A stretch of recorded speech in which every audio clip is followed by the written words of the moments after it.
Сәлем достар, бүгін біз P.F. Chang's'a келіп, тамағының дәмін татып, бағасын береміз. Достар, біз Mongolian beef заказ береміз, және дамплингтен с курицей, және тай 15 салатын заказ береміз. Сусынға көре жатамыз. Менюлар өте жақсы жасалған. Енді қазір дәмі қалай болады? Бірге көреміз, бағасын береміз. Интерьері өте жоғары деңгейде жасалған. Заведениеге кіресің, бірден көзің түседі. Әдемі жерлерге ерекше сезім сыйлайтындай орын екен. Тайпина салатымыз келдік. Приборлардың өзі өте әдемі. Көп жерлерге барсаңыз ашық жатады, шашылып жатады, болмаса үсті шаң-шаң болып жатады. Қазір ашып көреміз. О, керемет. Вилкалар тап-таза, және ішінде әр адамға бөлек-бөлек таяқшалар. Бисмилля. Атаң жаудан қайтпаған, біз тауықтың етінен қайтпаймыз. Тауығы сочный, өте керемет. Еттің үстіне овощтарын саламыз. Бисмилля.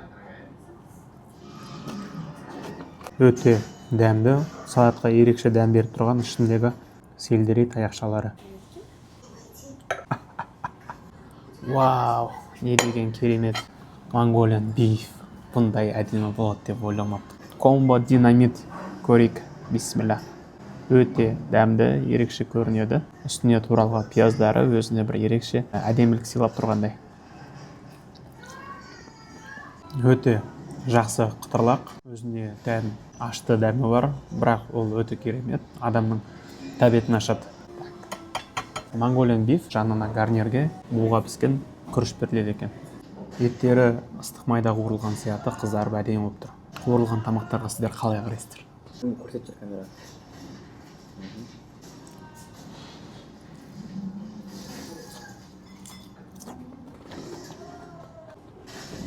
Керемет. Еті өте дәмді екен. Пияздың көптігіне қарап, көк пиязды сонша көп салған деп ойлағам. Бірақ ет пен көк пиязды жеген өте бір ерекше дәм береді екен ауызға.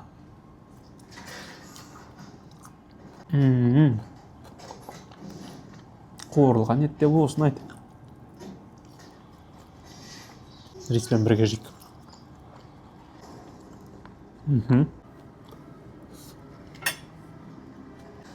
Керемет.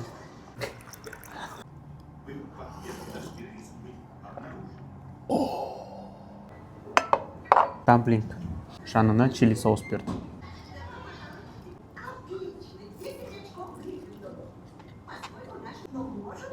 Дәмді.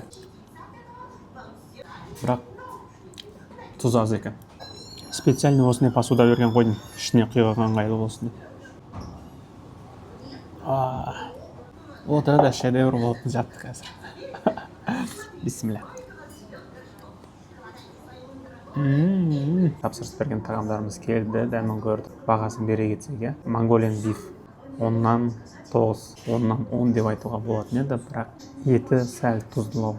Жейсің, бірақ көп жей алмайсың. Динамит ролл 10-нан 10 өте дәмді, қытырлап тұр, кішкене аштылау дәмі бар, адамның тәбетін ашады. Дамплинг тауық етімен 10-нан 8 берем, өйткені тауық етіне сәл тұз жетіспейді. Салат 10-нан 6, таңертең желген ыңғайлы сияқты бұл салат. Аты Вау дегенге заказ бергенмін, бірақ ойымдағыдай шықпай қалды. Шайға 10-нан 12 берем ғой. Шай деген тема. Бір адамға бар болғаны 24.585 теңге шықты.